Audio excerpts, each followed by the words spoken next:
अब इंतज़ार की घड़ी बिल्कुल ख़त्म हुई और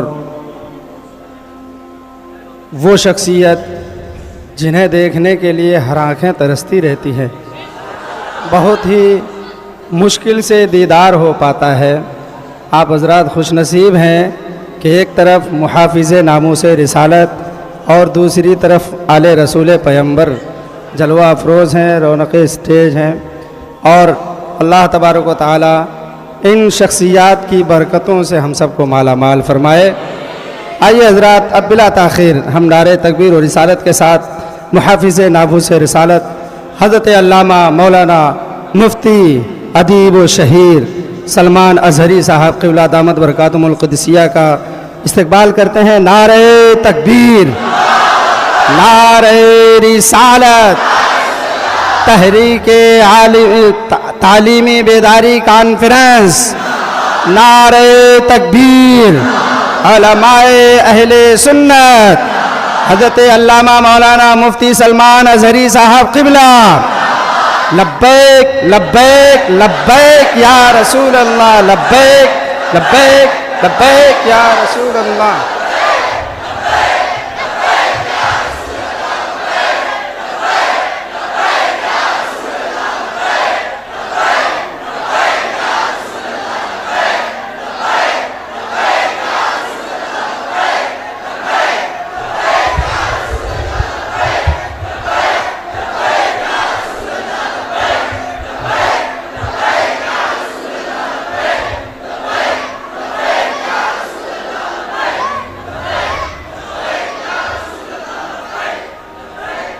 मिंबरे नूर पर जलवाबार गुले गुलजारे बरकातियत आबरूए खानवादे बरकात, हम सुन्नियों की शान और समरे अहले सुन्नत व जमाअत हुजूर सय्यदी व मुर्शिदी ताजुल मशाइख अमीन मिल्लत अदामल्लाहु इक़बालुहु और मेरे असातिज़े किराम खुसूसियत के साथ फ़ख्रुल अमासिल हज़रतुल अल्लामा मुफ्ती ज़ुबैर अहमद साहब क़िबला, मुरब्बी व मोहसिन शफ़ीक़ उस्ताद हज़रत अल्लामा अब्दुर्रब मिसबाही साहब, असातीन मिल्लत उलमाए इस्लाम, हाज़िरीन अहले सुन्नत व जमात, अस्सलामु अलैकुम व रहमतुल्लाहि व बरकातुहू।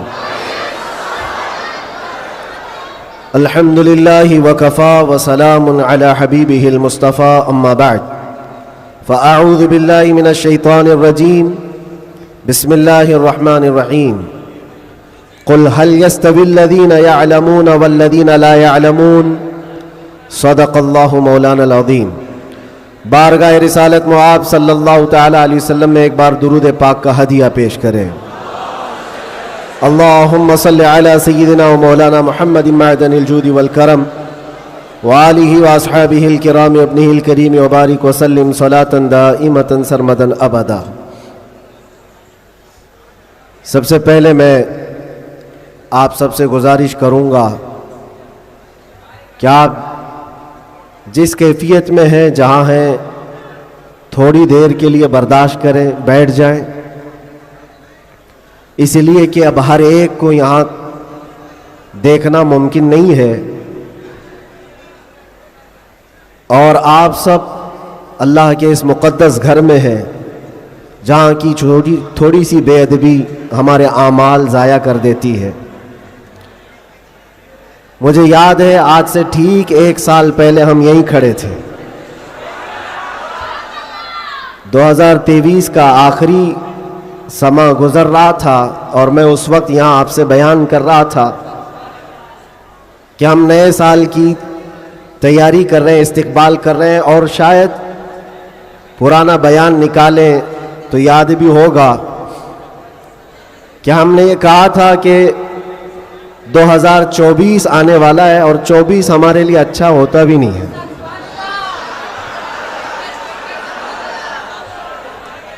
हमने उसको डबल 12 कहा था बहरहाल जैसे तैसे 24 तो गुजर गया, लेकिन आला हजरत का 25 आने वाला है। अब तो दौर हमारा होगा इंशाअल्लाह। 24 के बाद ही 25 आता है। 24 जब गुजर जाए तो फिर आला हजरत का 25 आता है। मेरे अजीजों,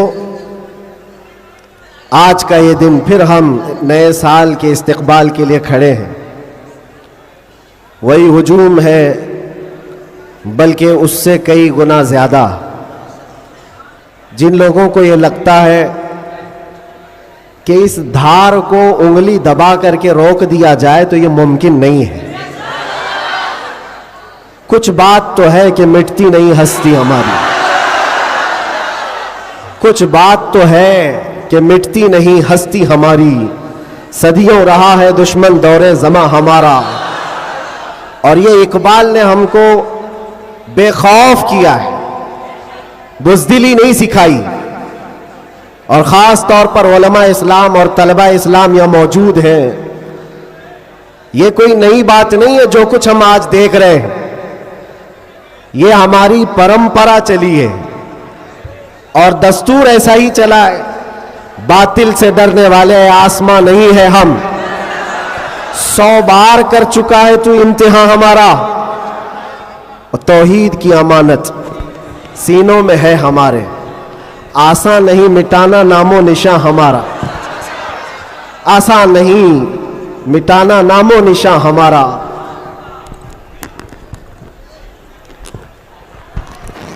मेरे अजीजों,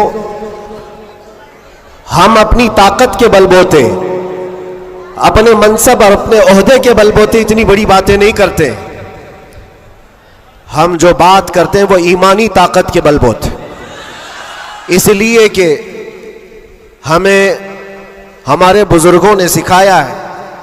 आपकी नॉलेज के लिए मेरे असातिज़ा के बारगाह में मैं ये अर्ज़ करूंगा, एक लंबे गैप के बाद, तकरीबन 10 महीने हो गए, मैं जलसे जुलूस नहीं किया। 8 महीने तो अंदर था और 10 महीने के बाद मैं परसों पहला जलसा किया और स्टेज का पहला जलसा किया, और वो भी गुजरात में किया। सुभान अल्लाह, सुभान अल्लाह। और कोई ढकी छुपी बात नहीं है कि छुप करके चोरी से किया। मेरे अजीजों, ये मेरे लिए अल्लाह तबारक व तआला का इनाम भी है और तारीकी ये सच्चाइयां हैं। इस्लाम को तुम जहां से रोकना चाहते हो वहीं से ये फैलता भी है। आज जा करके देखो, यूरोप, अमेरिका, सबसे कसरत से वहां पर अगर कोई दीन फैल रहा है तो इस्लाम है। उसकी वजह क्या है? उसकी वजह भी यही है, इस्लाम की फितरत में कुदरत ने वो लचक दी है, जितना ही दबाओगे उतना ही वो उभरेगा। सुभान अल्लाह, सुभान अल्लाह। अल्लाह की बारगाह में ये दुआ भी करता था कि हमारे दीनी कामों पर कोई फर्क ना पड़े। रब तबारक व तआला ने मेरे लिए जो मैदान कुशादा फरमाया, मैंने अभी 3 दिन पहले के जलसे में, ये बाज़ाहिर वैसे तो सब डरते हैं अभी, उलमा भी और ख़ास तौर पर मेरे असातिज़ा सब इस बात से थोड़े बहुत अपने अंदर सहमते हुए, मुझे लेकर के, मेरी सिक्योरिटी को लेकर के। लेकिन मेरे अजीज़ों, जो बोलने के लिए अल्लाह ने मुझे ज़ुबान अमानत में दिया है, वो जान बचाने के लिए नहीं, दीन बचाने के लिए। क्या बात है, क्या बात है। सईदना सरकार इमाम हुसैन रज़ी अल्लाह ताला अन्हु की बारगाह में भी मैं पिछले साल मारेरा मुतहरा में था, उर्स के मौके पर, और हमारे चाहने वाले बहुत सारे मौजूद, खुसूसियत के साथ मुकर्रिर शहीर सैयद अमीन साहब मुझसे कह रहे थे, आपको लेकर के हम बहुत ज़्यादा खौफज़दा रहते हैं, डरते हैं, बहुत ज़्यादा डरते हैं कि आपका होना बहुत ज़रूरी है कौम के लिए, नौजवानों के लिए। उस वक्त मैंने ये बात अर्ज़ की थी, सैयदना सरकार इमाम हुसैन का उम्मत में होना कितना ज़रूरी था। वाह वाह। उनसे बढ़कर के तो कोई ज़रूरी था नहीं, बावजूद उसके सैयदना इमाम हुसैन ने अजीमत का रास्ता इख्तियार किया और करबला के मैदान में पहुंच गए। मैं ये बात यहां पर छेड़ा इसलिए कि मैंने 3 दिन कबल ये बात भी कही थी। मुझे टॉन्ट मार करके, ताना मार करके कुछ लोगों ने बार बार ये पूछा था, अंदर भी बाहर भी, कि कैसा लगा अंदर का माहौल, वापस आओगे गुजरात, दोबारा आओगे गुजरात। मैं उस वक्त ये कहा था, हम उनकी नस्ल में हैं जो कैसर और किसरा से भी नहीं डरते। क्या बात है, वाह वाह वाह वाह वाह। आपको पता है अल्लाह तबारक व तआला की ये जमीन, ये रब्बे जुल जलाल की वसी व अरीज जमीन, जिसको हमने एक ही जुमले में यूं कहा था, पाए मुरा लंग नीस जमीन खुदा तंग नीस। क्या बात है, वाह वाह। अभी तक तो अल्लाह ने मुझे लंगड़ा नहीं किया है, और जब तक पांव सलामत है हर जमीन पर जाएंगे। और कोई भी गैर कानूनी काम अगर हम कर रहे हो तो डरना चाहिए। देश के खिलाफ, मुल्क के खिलाफ, कानून के खिलाफ किसी गतिविधि में, किसी एक्टिविटी में हम मुलविस हैं तो डर डर करके, सहम सहम करके रहना चाहिए। अल्हम्दुलिल्लाह एक बाल बराबर भी हमारे अंदर डर इसीलिए नहीं आया कि हमने कभी कोई खुफिया प्लानिंग नहीं की है। जो बात करनी है वो नामूसे मुस्तफ़ा की, वो 4 लोगों में भी कहते हैं और 4000 में भी कहते हैं। बेशक बेशक। पहली अब शुरुआत मैं यहां से करता हूं, इसलिए कि आज अगरचे मैं 4-5 दिन से बीमार हूं, लेकिन इतना मजबूत करंट यहां पर मौजूद है। क्या बात है, क्या बात है। इतना मजबूत जो पूरे बर्रे सगीर को करंट सप्लाई कर रहा है। बेशक बेशक। और ये करंट का ट्रांसफार्मर ऐसा है कि यहां से जो सप्लाई होता है वो सीधे बगदाद से आता है। सुभान अल्लाह। और यहां से जिसकी तार जुड़ी है वो बगदाद से मदीने पहुंचता है। बेशक बेशक। और जिसकी तार कटी है तो फिर वो बेनूर ही रहता है। मैं आपको बता रहा हूं, शुरू के दिन थोड़ी सी बात कहूंगा, उसके बाद मैं अपने मौजू पर आता हूं। आज से तकरीबन 3 साल गुजर गए होंगे। हमारे मुल्क का माहौल बड़ा ही अजीब हो गया था, जगह जगह गुस्ताखियां आप सबने भी सुनी और दिल महसूस कर रह जाता था। हालात बड़े पेचीदा होते चले जा रहे थे। उस वक्त एक पाखंडी जो बारगाह मुस्तफा में बार बार भौंकता था, जज्बात हमारे सुनकर के इतने बेकाबू हुए थे। हमने कोई मंसूबा बंद या प्लानिंग के तहत नहीं, हमारे जज्बे और वजद में ये ऐलान किया था कि बहुत हो गए इनके साथ मुनाजरे करना, डिबेट करना, आओ मैदान में उतरते हैं और देखते हैं, तुम भी आग में कूदो हम भी आग में कूदते हैं। याद होगा ये जज्बात में, वजद में और हुजूर की मोहब्बत में कही हुई बात थी। हमने कोई प्लान नहीं किया था, कहना था कह दिया। और वो तो 40-50 लोगों के बीच में कही हुई बात थी।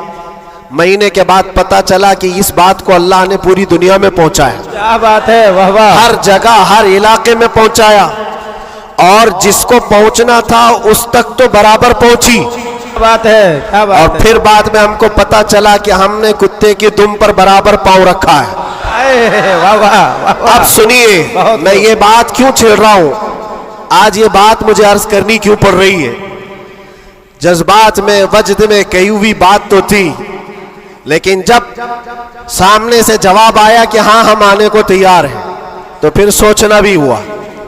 अब मीटिंग भी होने लगी, सब लोग आने भी लगे, कुछ तो हमें डराने भी लगे, डराए भी थे। क्या होगा तुम्हारा, इतना बड़ा ऐलान कर दियो, जल जाओगे, मर जाओगे तो करोड़ों मुसलमानों का ईमान क्या होगा। बहुत सारे मामलात थे। मैं उस वक्त फिर सोचने पर मजबूर हुआ। मैंने मेरे बाप के लिए, मेरी माँ के लिए, मेरे खानदान के लिए तो नहीं कहा, उस हक रसूल के लिए कहा जिससे रोशनी तो सूरज भी पाता है। बेशक। है खलीलुल्लाह को हाजत रसूलुल्लाह की। सुभान अल्लाह। अब दिल में ये वसवसे भी तो आते, इंसानी फितरत का तकाजा है। घबराहट भी थी, मैंने बहुत बड़ा ऐलान तो नहीं कर दिया, क्या ऐसी बात होना चाहिए नहीं होना चाहिए, इस पे तो बहुत सारे तबसरे भी थे। मैंने ये बातें कभी कही नहीं, इसलिए कि हालात थे, हुए, गुजर गए, लेकिन मैंने कभी कहा नहीं।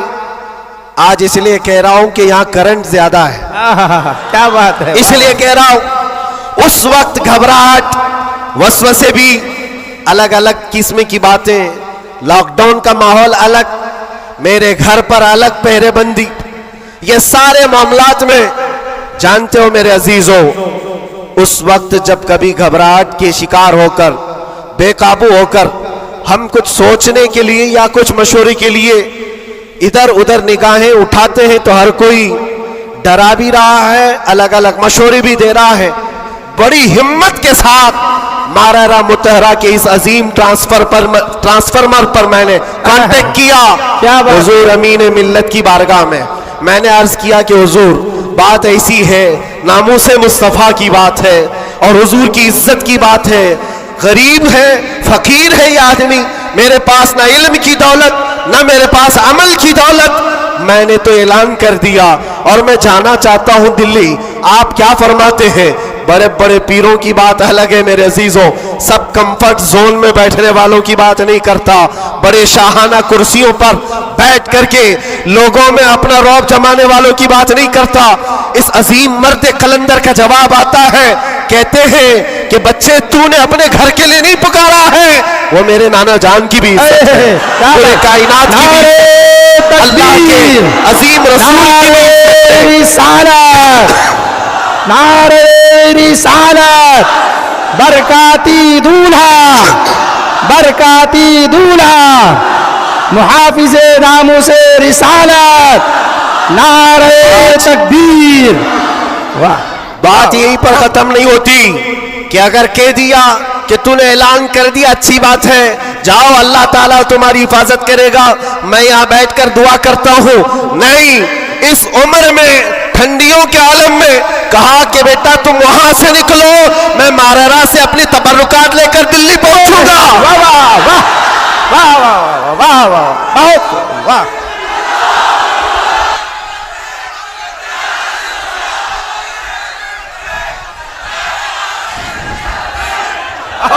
वाह वाह, सुभान अल्लाह, सुभान अल्लाह।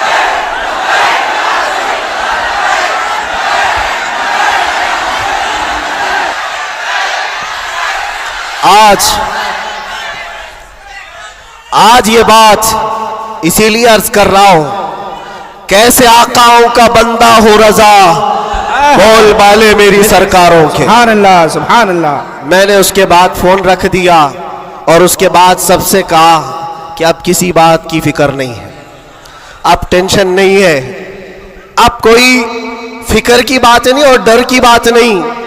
फिर कहां कहां से किस तरह के तबसरे आए मुझे आज वो याद भी नहीं है, मुझे वो याद भी नहीं है, लेकिन इतनी बात याद है कि उस वक्त मेरे साथ कोई एक अजीम शख्सियत खड़ी थी, हम तो इंतजार में थे और गए भी थे, लेकिन तारीख सबको पता है।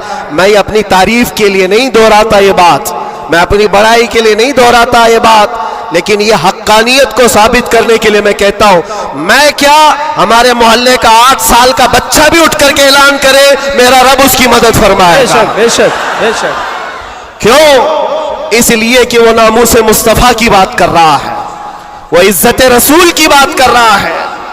अजीज़ान गिरामी वक़ार, यही बात हज़रत ने ये फरमाया था कि जलसों में साथ में रहना, हाँ मुकर्रिर है या फिर दीगर माहौल है, तो हज़रत ने एक जुमला अभी 2 दिन कबल फरमाया था कि मीठा मीठा हप हप, कड़वा कड़वा थू थू, ये तो नहीं हो सकता।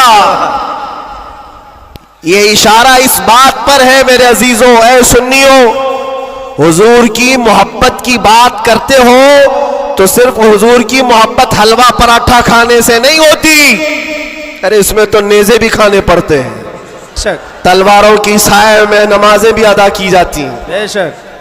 ये शहादत गए उल्फत में है कदम रखना। लोग आसान समझते हैं मुसलमान होना। मैं ये भी नहीं कहता कि मैं बहुत बड़ी तकलीफ उठा करके आया हूं, नहीं। 8 महीने गुजरे कि 8 साल गुजरे, कोई बहुत बड़ी तकलीफ उठा करके तुम्हारे पास आया, मैंने कभी इस चीज का जिक्र नहीं किया और ना ही शिकायत कभी करूंगा इस बात की, इसलिए कि तारीख की सच्चाइयां इस बात की गवाही देती हैं वो बड़े बड़े अइम्मा इस्लाम जो रसूलुल्लाह की आल में से थे, इमाम मूसा काजिम, हम तो मेरे अजीजों गुनहगार हैं, हमारी बहुत सारी खताएं हैं, वो अहले बैत अइम्मा इस्लाम जिनके गुनाह नहीं खताएं नहीं, बगैर किसी कसूर के जालिम बादशाहों ने 7-7 साल तक उनको अंदर कैद में रखा है। इमाम मोहम्मद बिन हसन अस्करी 20 साल तक अंदर रहे। किसको कहते हैं 20 साल? पूरी लाइफ गुजर गई। इमाम मूसा काजिम 7 साल के बाद अंदर जहर देकर के मारा गया और वहीं से जेल से जनाजा भी निकला। उनकी कुर्बानियों पर हम कहां लगते हैं? लोग ये भी जो आज समझते हैं कि बहुत बड़ा काम करके आए, कोई कहां से क्या क्या लक़ब पुकारे, गाजी इस्लाम।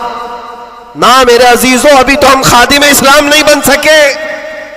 गाजी इस्लाम तो बहुत बड़ी बात है और हम इस बात को आपके सामने बार बार दोहराते इसलिए हैं कि आज सुन्नियों को हो क्या गया है, छोटी सी चीज को लेकर बहुत बड़ा समझने लग जाते हैं, बहुत बड़ा समझने लगते हैं। ये इब्तिदाए इश्क है, आगे देखो होता है क्या क्या। सितारों से आगे जहां और भी है। तुम्हारी अभी आजमाइश आई कहां? हमें अभी आजमाया कहां गया है? कुरान तो ये कहता है कि हम हसिबतुम अन तदखुलुल जन्नत वलम्मा यातिकुम मसलुल लज़ीना खलौ मिन क़ब्लिकुम मस्सतहुमुल बअसाउ वज़्ज़र्राउ वज़ुलज़िलू हत्ता यक़ूलर रसूलु वल्लज़ीना आमनू मअहु मता नस्रुल्लाह अला इन्न नस्रल्लाहि क़रीब। रब ताला फरमाता है, क्या तुम ये सोच कर बैठे हो कि तुम सीधे जन्नत में चले जाओगे और तुमको वैसी तकलीफें नहीं आएंगी जैसे पहले वालों को आई थी? और कैसी आई थी? कुरान कहता है वो जुल्जिलू, उन्हें हिला दिया गया था। यहां तक कि रसूल पाक ने और ईमान वालों ने यह कहना शुरू किया, अल्लाह की मदद कब आएगी? फिर रब ताला फरमाता, आगाह हो जाओ, अल्लाह की मदद करीब है। हमारी आजमाइशें कहां आई है मेरे अजीजों? कौन सी तकलीफें, कौन सी मुसीबतें? उलमा इस्लाम को आज अल्लाह तबारक व तआला ने ठाट बाट से रखा है। हर तरह की सहूलियात तुम्हें आज मिली हुई है।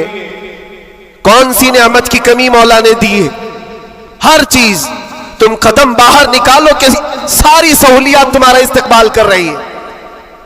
हम यहां एसी में दिन और रात गुजारने वाले हैं, कालीनों पर सजदे करने वाले हैं और मुर्ग मुसल्लम हर दिन खाने वाले हैं। तुम्हें कहां पता है अभी कि आजमाइश कहते किसे, तकलीफें कहते किसे?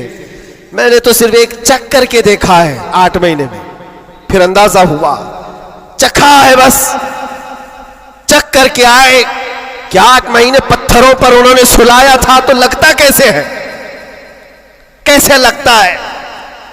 खाना और पानी के लिए जो आज हमारे इर्द गिर्द लोग हाथ धुलाएं, रुमाल दे पोंछने के लिए, हर चीज की खिदमतगार हो, और जब वहां बदतमीज लोग और जालिम लोग लाइन में खड़े करके सूखी रोटियां देते हो, तो फिर अंदाजा होता है लगता कैसे है। ये छोटी सी चीज हमने चख करके देखा है। वो रोटियां देखी जिससे इंसान का गला कट सकता है। मेरे अजीजों, ये सब बातें इसलिए अर्ज कर रहा हूं कि अभी इम्तिहान बाकी है हमारे। अगर नामों से मुस्तफा की बात करते हो तो फिर इन सब चीजों के लिए तैयार रहो, इन सब चीजों के लिए तैयार रहो। और एक बात मैं बताता हूं, ये बाहर मजमों में बैठ करके बात करना बहुत आसान है और अंदर तकलीफें सह करके फिर ये बात करो।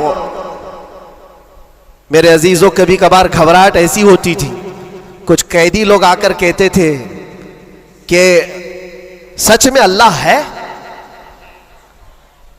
ऐसे सवाल, अल्लाह है, सुनता है?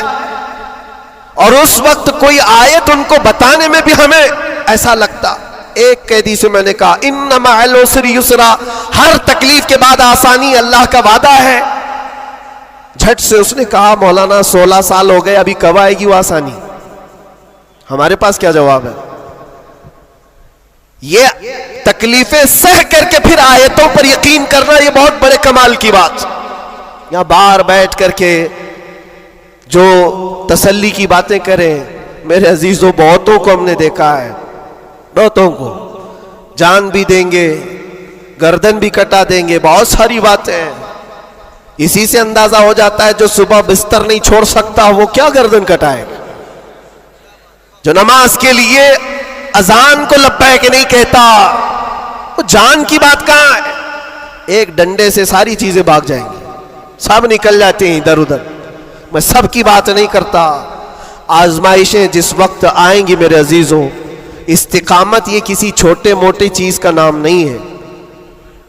अल्लाह ताला फरमाता है इन्नल्लज़ीना क़ालू रब्बुनल्लाह सुम्मा इस्तक़ामू, बेशक वो लोग जिन्होंने ये कहा हमारा रब अल्लाह है, फिर उस पर जमे रह गए, ततनज़्ज़लु अलैहिमुल मलाइका, उन पर फिर फरिश्ते उतारे जाते हैं, फरिश्ते उतारे जाते हैं।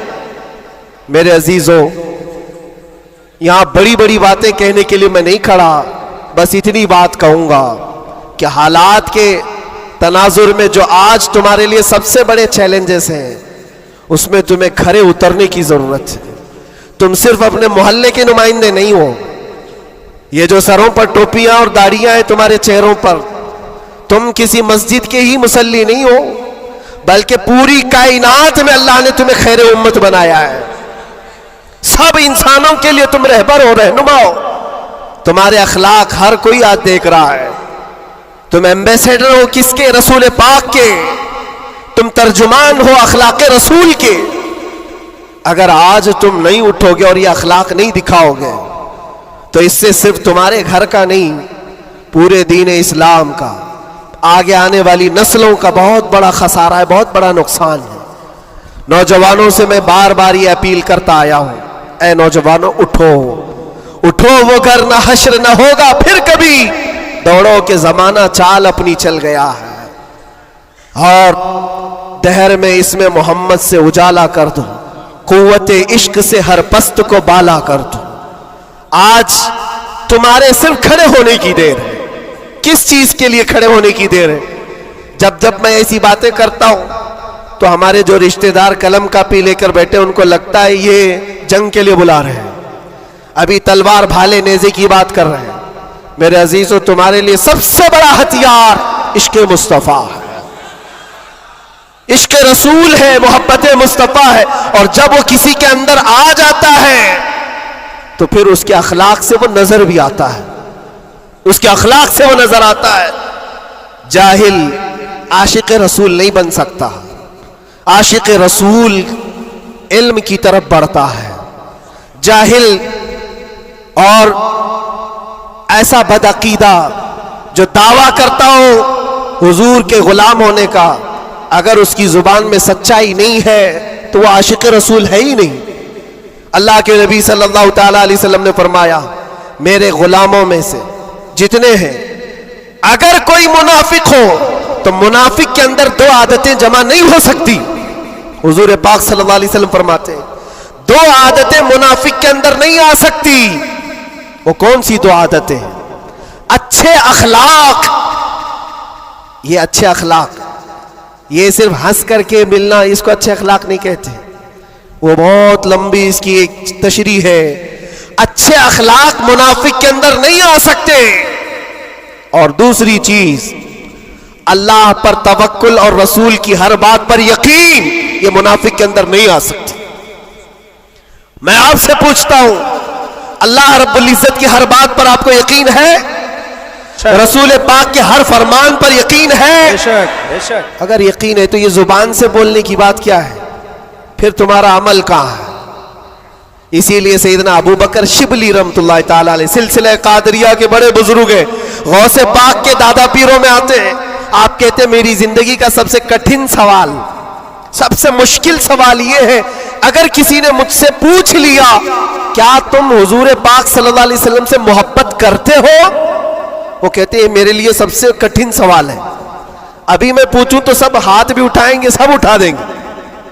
हुजूर पाक सल्लल्लाहु अलैहि वसल्लम से मोहब्बत है यानी सब चिल्ला के बोलेंगे है, लेकिन हजरत अबू बकर शिबली कहते हैं ये मेरे लिए इसका जवाब सबसे मुश्किल है। कहा इसमें क्या मुश्किल है?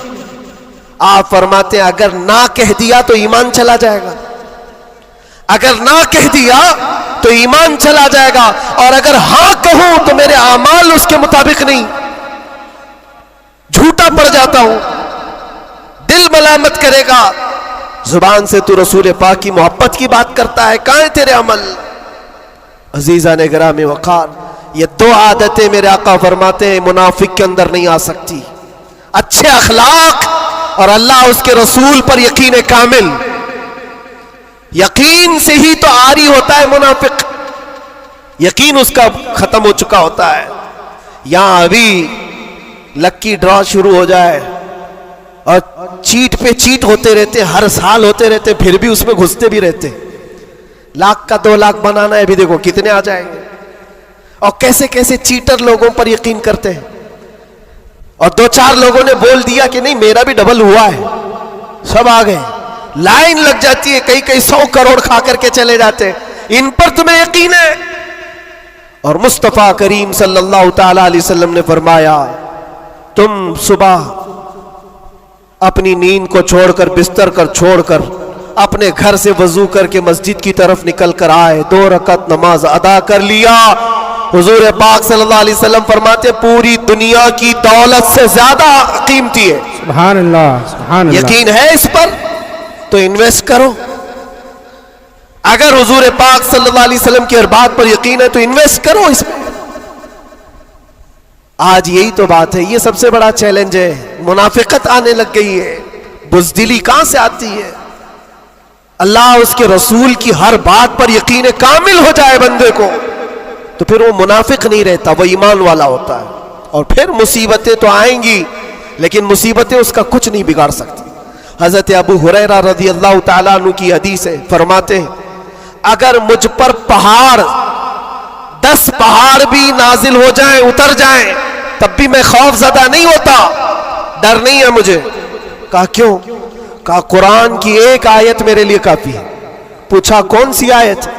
फरमाते अल्लाह फरमाता है कुल लन युसीबना इल्ला मा कतबल्लाहु लना हुवा मौलाना व अलल्लाहि फल्यतवक्कलिल मुमिनून। फरमाते हैं अल्लाह ने अपने नबी से कहा है ऐ महबूब आप फरमा दें हरगिज़ हमको कोई मुसीबत नहीं आती, उतनी ही आएगी जितना अल्लाह ने लिखा है। सुभान अल्लाह, सुभान अल्लाह। उतनी ही आएगी जितनी अल्लाह ने लिखा है। और फिर आगे रब ताला फरमाता हुवा मौलाना, वही हमारा मददगार है, वही हमारा मददगार है। व अलल्लाहि फल्यतवक्कलिल मुमिनून, और मोमिनों को चाहिए कि अल्लाह ही पर भरोसा करें। बड़े बड़े लोगों को देखा, लेकिन कैद के दौरान, जेल के दौरान कुछ छोटे छोटे लोगों ने हमें बहुत कुछ सिखाया। गुजरात के एक छोटे से गांव का रहने वाला कैदी आ गया था, मानसिक संतुलन बिगड़ा हुआ था, घर वाले भी चाहते थे अंदर ही रहे, छुड़ाना भी नहीं चाहता था कोई, उठा पटक ज्यादा करता था, जवान था, और अंदर रहा। महीना गुजरने लग गया। वहां होता ऐसा, निजाम ऐसा है कि हर हफ्ते घर वालों की मुलाकात आ जाती, जालियों में, इधर से हम, बाहर से रिश्तेदार, हर कैदी के कोई, कभी माँ, कभी बाप, कभी भाई बहन, मुलाकात के लिए हफ्ते में 1 मरतबा टाइम मिलता है 15 मिनट। लेकिन इस बंदे का कोई आता ही नहीं था, मिलने भी नहीं आए।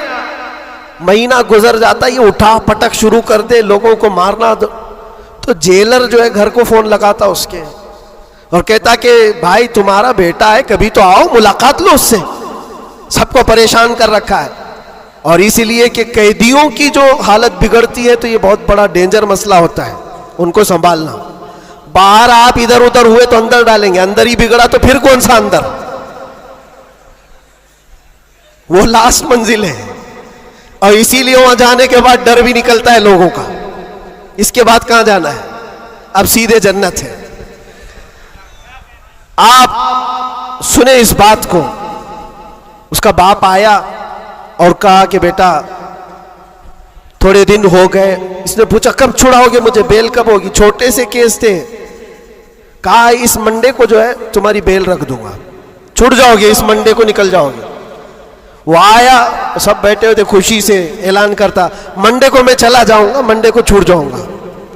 मंडे आया, ट्यूसडे आया, वेडनेसडे आया, फिर हफ्ता 2 हफ्ते उसका बाप आया ही नहीं। महीना गुजर रहा है, फिर ये उठा पटक शुरू करे, फिर फोन करके उसके बाप को बुलाया, आओ मुलाकात लो। बाप आया, फिर पूछा कब होगा अब्बा? कहा मैं थोड़ा सा काम में बिजी था, इस मंडे तो तेरा हो जाएगा, इस मंडे को हो जाएगा। ये आता और कहता फिर बेचारा, वहां तो ऐसे ही है, सब तिनके के सहारे पी रहे थे। वकील बोलता है इस डेट में होगा, हाँ ठीक है, उसके अलावा करे क्या? तो वो सबसे कहता है इस मंडे को पक्का है। वो भी गया मंडे, फिर 1 महीना गुजरा, ये 6 महीने उसका बाप हर मंडे को ही बोलता था, बार बार आए, तवज्जो चाहता हूं। और हालत ऐसी हो गई 6 महीने के बाद, वो बाप से मिलकर के अंदर आ रहा है, सारे कैदी खुद ही बोलने लगे इस मंडे को है ना तेरा। उसके बोलने से पहले ही कहते इस मंडे को बेल है ना तुम्हारी, जमानत होने वाली है। उसको हर्ट हो गया, तकलीफ हो गई। जब दिल पर किसी के चोट लगती है तो टूटे हुए दिलों की बहुत जल्दी सुनी भी जाती है। उसने झल्ला करके कहा था, गाली दे करके कहा था, क्रिमिनल था, गाली दे करके कहा था सबको, तुम लोग मेरा मजाक उड़ा रहे हो, मेरे बाप की वजह से या जेलर की वजह से मैं अंदर नहीं हूं, मेरा खुदा इतने दिन का लिखा है और जिस दिन लिखेगा तुम सब देखते रहोगे, मैं चला जाऊंगा। क्या बात है, वाह वाह। हमने सोचा ये कहां से इतना बड़ा ईमान आया। और इत्तेफाक से शनिचर के दिन वो अपने बाप से मिलकर के आया था, उसको चिढ़ाया गया था और वो बिफर करके इस तरह की बात किया था। और मंडे के दिन उसका बाप जमानत का बीड़ा लेकर आ ही गया और वो हंसते खुशी से जा रहा था और कहा मैं नहीं कह रहा था, मेरा खुदा जब तक लिखा हुआ है तब तक मैं यहां रहूंगा, किसी के बाप की ताकत नहीं हमें अंदर रखने की। इसीलिए मैं कहता हूं मेरे अजीजों, जो भी मुसीबतें आएंगी, हमारा अकीदा है अल्लाह ने फरमाया उतनी पहुंचेंगी जितनी अल्लाह ने लिखा है, और मददगार भी वही है, मददगार भी वही है। मैं इससे कबल भी आपके यहाँ एक बात सुनाया था, हजरत सैयदना यूसुफ अलैहिस्सलातु तस्लीम के मुतालिक। आप जेल के अंदर 7 साल काट लिए और 2 कैदियों ने ख्वाब देखा था। हजरत यूसुफ अलैहिस्सलाम ने उनके ख्वाब की ताबीर बताई थी। एक उसमें मरने वाला था, एक छूटने वाला था। कुरान पाक में वाकया मौजूद है। जो छूटने वाला था उसको यूसुफ अलैहिस्सलाम ने कहा था कि मैं तेरे ख्वाब की ताबीर बता रहा हूं, छूट करके जाएगा तू, बादशाह बदल चुका है, जो मुझे कैद में डाला था अब वो नहीं है, मिस्र का बादशाह भी बदल गया, जाना और बादशाह से मेरी दरखास्त रखना कि मैं बेकसूर कई सालों से अंदर कैद में हूं। ये कैदी अपने ख्वाब की ताबीर के मुताबिक ही, उसने ख्वाब देखा था, उसकी ताबीर के मुताबिक छूट गया। और जेल से छूटने वाला सब भूल भी जाता है, पलट के दरवाजा भी नहीं देखता, कौन है क्या है सब भूल जाता है। और वो भी गया बेचारा, सब भूल गया। और बादशाह के सिपाहियों में ने मुसाहिबीन में, खास लोगों में शामिल हो गया। लेकिन उसको वो बात याद नहीं आई यूसुफ अलैहिस्सलाम ने क्या कहा था। यूसुफ अलैहिस्सलाम की जो दरखास्त थी बादशाह के पास वो भूल गया। और बाज रिवायतों में फिर 7 साल गुजर गए बिना किसी गलती और कसूर के।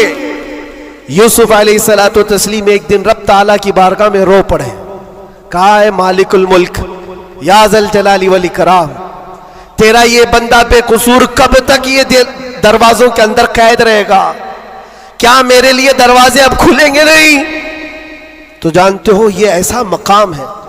रब तबारक व तआला ने फरमाया, ऐ यूसुफ, कैद में अंदर गया, अगर तुझे बाहर जाना ही था तो बादशाह से क्यों दरखास्त किया? क्या मैं नहीं था? ये नबियों के लिए है मेरे अजीजों, आला ईमान है। हजरत यूसुफ अलैहिस्सलाम इस पर फूट फूट कर रोते रहे। हमारा भी यही हाल होना चाहिए। एक बात मुझे अल्लाह तबारक व तआला का इनाम है, मैं ये अर्ज करता हूं यहां पर गुफ्तगू, मैं जो चीजें शुरू किया था इसको यहां स्टॉप करता हूं। सारे लोगों ने दुआएं की, मुझे पता है, और सबसे ज्यादा मैंने हुजूर ताजुश शरिया को और हुजूर अमीन मिल्लत को ख्वाब में बार बार देखा, और हजरत ने अभी मुझसे कहा था कि हम सब परेशान थे, बहुत दुआएं करते थे। मेरे छूटने की दुआएं या मेरे आराम की दुआएं यह अलग मकाम रखती हैं, लेकिन जिस वक्त अंदर जा रहे थे मेरे बिरादर गिरामी भी मौजूद है, मैं एक दुआ अल्लाह करीम की बारगाह में ये करता था कि ऐ रब्बे जुल जलाल, तेरा बंदा है, तेरे नबी की बात कर कर अंदर आया, इतनी लाज रखना कि मेरे बाहर जाने के लिए कभी किसी कुत्ते की मदद लेने की नौबत ना आए। क्या बात है, वाह वाह वाह वाह। किसी जालिम की मदद लेने की नौबत ना आए। और रब तबारक व तआला ने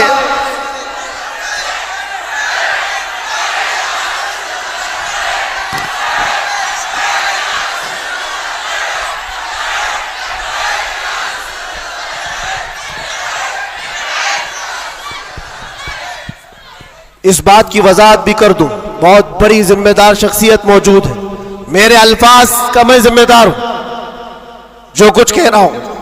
और लोगों को फिर ये लगता है ये इतना सब हो जाने के बाद फिर भी कुत्ता कहते हैं, ये कुत्ता कुत्ता इनकी जुबान पे क्यों आता है। मेरे अजीजों, ये अब कोई गैर कानूनी बात नहीं, सुप्रीम कोर्ट के जज ने भी हमारा जजमेंट देने के वक्त कहा था, ये कोई ऐसी बात नहीं है, हेट स्पीच नहीं है, every dog has a day, हर कुत्ते का एक दिन होता है। हमने तो थोड़ा सा कहा था, उन्होंने बहुत कहा है। तो ये जो भी मैं कहूंगा अब सुप्रीम कोर्ट के एतबार से कहूंगा, और फिर मैं अभी तक तो कभी वो शेर को दोहराया भी नहीं, क्योंकि मैंने देखा है 5 साल के 6 साल के बच्चे सामने खड़े होकर के वही दोहरा रहे हैं। वाह वाह वाह। बल्कि मैंने तो ये भी देखा, अंदर कैदियों को जब बहुत ज्यादा तकलीफ देता था कोई, तो कहता था वही बात। वाह वाह। आज वक्त है तुम्हारा। क्या बात है। हर जगह पर खाना सही नहीं मिल रहा है तो भी वो कैदी ही पुकार कर कहते थे आज वक्त है, आज वक्त है। मेरे अजीजों, जितना ही तुम दबाओगे उतना ही वो उभरेगा। या हम अपनी तारीफ के लिए, अपने घर के लिए नहीं बोलते, हमने कभी किसी कम्युनिटी को, किसी खास धर्म को या किसी खास मजहब को निशाना बनाकर कभी नहीं बोला। हाँ, मेरा ये मिशन है कि जो हुजूर पाक सल्लल्लाहु ताला अलैहि वसल्लम की इज्जत के लिए उंगलियां उठाएगा तो हम उसका जवाब देते रहेंगे। बेशक बेशक।